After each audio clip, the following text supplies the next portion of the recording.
ठीक है। तो चलो हम देखेंगे अर्धवृत्त का कोण समकोण, ठीक है ना जी। अर्धवृत्त का कोण समकोण, इसके लिए सबसे पहले हमको जीरो केंद्र वाले, ठीक ना, यानी शून्य केंद्र वाले हमको एक वृत्त खींचना है। क्या खींचना है? वृत्त खींचना है, ठीक है ना। जीरो केंद्र वाले हमको क्या खींचना है? वृत्त खींचना है। क्या खींचना है? वृत्त खींचना है, ठीक है ना। उसमें व्यास लेना AOB, ये व्यास लेना है, ठीक है ना। क्या लेना है? व्यास लेना है, ठीक है। अब व्यास क्या होता है? किसी भी वृत्त में, ठीक है ना, किसी भी वृत्त में उसके परिधि के दो बिंदु को, ठीक है ना, व्यास क्या होता है? किसी भी वृत्त में, ठीक है ना, उसके परिधि के किसी भी दो बिंदु को, ठीक है ना, मिलाने वाली जो रेखा है, ठीक है ना, जो केंद्र से होकर गुजरती है, वो भी ना दो बिंदु को मिलाने वाला रेखा तो जरूर है, लेकिन वो कहां से गुजरना चाहिए? केंद्र से होकर गुजरना चाहिए, केंद्र से होकर गुजरने वाली होनी चाहिए। तो ऐसी रेखा को हम क्या बोलेंगे? व्यास बोलते हैं। क्या बोलते हैं? व्यास बोलते हैं। इसको पहले आपको पढ़ा चुका हूं, ठीक है ना। तो किसी भी वृत्त में, ठीक है ना, उसके परिधि के दो बिंदुओं को मिलाने वाली जो रेखा है, जो केंद्र बिंदु से होकर गुजरती है, ऐसी रेखा को हम क्या बोलते हैं? व्यास बोलते हैं। क्या बोलते हैं? व्यास बोलते हैं, ठीक है ना, व्यास बोलते हैं, ठीक है, ठीक है ना। तो परिधि के दो बिंदुओं को, वृत्त में परिधि के दो बिंदुओं को, ठीक ना, वृत्त में परिधि के दो बिंदुओं को मिलाने वाली जो रेखा है, वो भी केंद्र से होकर गुजरनी चाहिए, केंद्र से होकर गुजरनी चाहिए।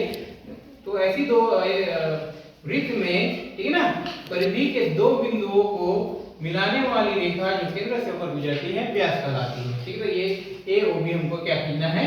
व्यास खींचना है, ठीक है ना।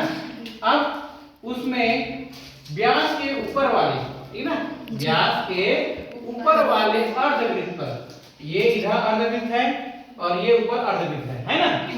ये बीच से काट देंगे, ये आधा वृत्त है, ठीक है ना, और ये भी आधा वृत्त है, ठीक है ना।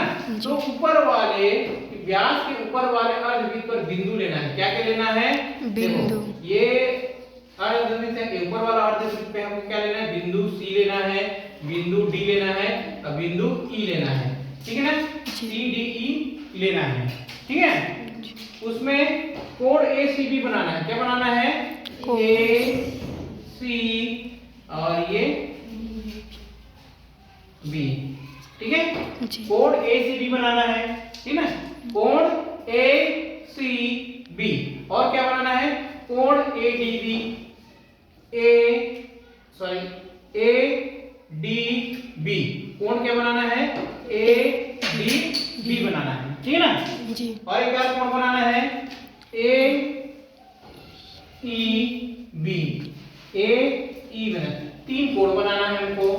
अब इस कोण को बनाने के बाद, ठीक है ना, हमको चांदे से नापना है। किससे नापना है? चांदे से नापना है। तो आपने बना लिया ये इमेज, ठीक है ना, बना लिया है। तो आप नाप के देखो, ठीक है ना, नाप के देखो, इसका कितना आएगा? 90 डिग्री आएगा। कितना आएगा? 90 डिग्री। ये भी कितना आएगा? 90 डिग्री आएगा। ये भी कितना आएगा? 90 डिग्री आएगा। कितना आएगा? 90 डिग्री आएगा। ये तीनों कोण क्या आएगा? 90 डिग्री आएगा। इसी को बोलते हैं अर्धवृत्त का कोण समकोण होता है। अर्धवृत्त में, अर्धवृत्त मतलब आधे वृत्त में, ठीक है ना, आधे वृत्त में जो कोण बनाओगे वो क्या होगा? समकोण होगा।